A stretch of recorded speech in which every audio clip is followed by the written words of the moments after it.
Damar Hamlin going down the way he did. I don't know where you were at that specific time. What were your feelings after that thing happened and then finding out that Damar Hamlin survived? The heart stopped, being rushed to the hospital. Everything stopped. The NFL stopped. The world stopped after Damar Hamlin fell over. That was scary. I've had injuries. I've had broken ankles, Liz Frank, and shoulder injuries, and that's a part of the game. You don't go in there thinking, I'm going to be fresh every day. Injury rate in the NFL, 100%. You're going to get hurt. That's just a part of the game. So I don't think anybody plays it without knowing that they will or that they're worried about getting hurt. You don't play the game scared to get hurt. It's going to happen. It's inevitable. But to imagine you really being able to die is another level of injury. That's different. So I think that was definitely an eye-opening experience to everybody, not just fans watching, but players too. People say you could die out here, but it never really crossed my mind that you could actually die. So that was definitely something that was eye-opening. I'm a guy that I've been playing football for a long time, so it's still just one of those things in my head. I'm like, it's not going to happen to me. I just hope that it doesn't. That could sound crazy. I play football. I pray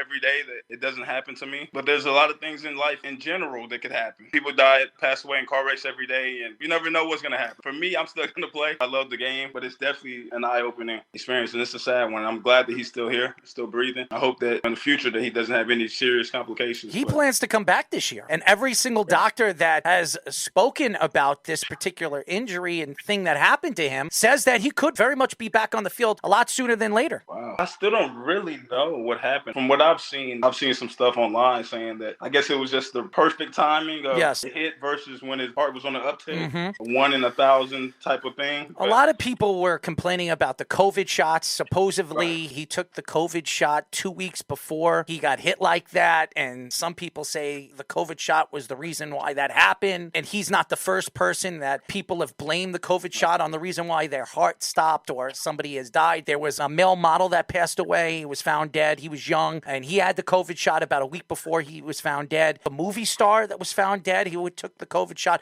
3 weeks before they found that particular person dead. I don't know if that's the reason why, but it's crazy when you see something like that happen to Damar Hamlin, and he supposedly had the COVID shot 2 weeks before he got hit like that. They said there was a 1 in 2 million chance that could happen. It's crazy. Nobody in their wildest dreams when he fell over thought that he was going to stop breathing, and he stopped breathing for 7-8 minutes. He woke up, and he has no neurological problems. It's unbelievable how he's fine, standing up and doing interviews the way he has, and then might even play football again. That's amazing. I know we were at a team event. We had TVs there. I wasn't actively watching the game. I think I was just talking to some of my teammates, and so I didn't actually see the play live. But then I looked up at the TV, and they weren't broadcasting the game anymore. They were talking about player being down, and so now everybody's attention is getting called to the TV. We're like, oh, what happened? And then they start talking about it a little bit more and more, and they're like, he's not breathing. His heart stopped. We're looking at each other like, whoa, what?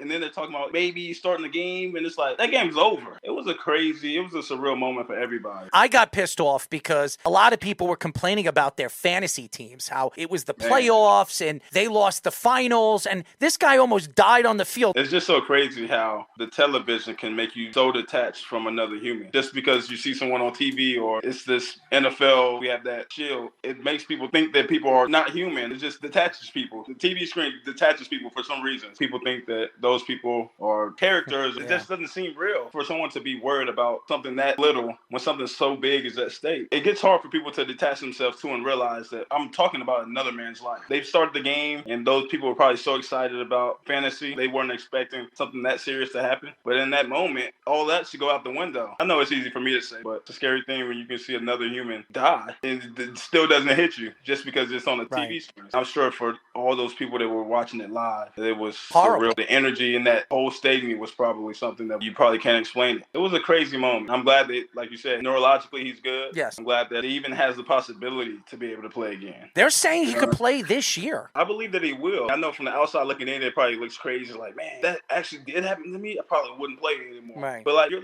wired to play. You've been playing for so long. It's kind of like the people who drive NASCAR and they get in those wrecks and you're like, why would they do that? But that's what they do. They've already somehow put it in their mind that they're not afraid of that. If something bad happens, I'll be able to bounce back from it. It's crazy. I hope he's able to play and he's strong and healthy, and I'm sure that'll be an amazing moment when he walks on to that field in Buffalo.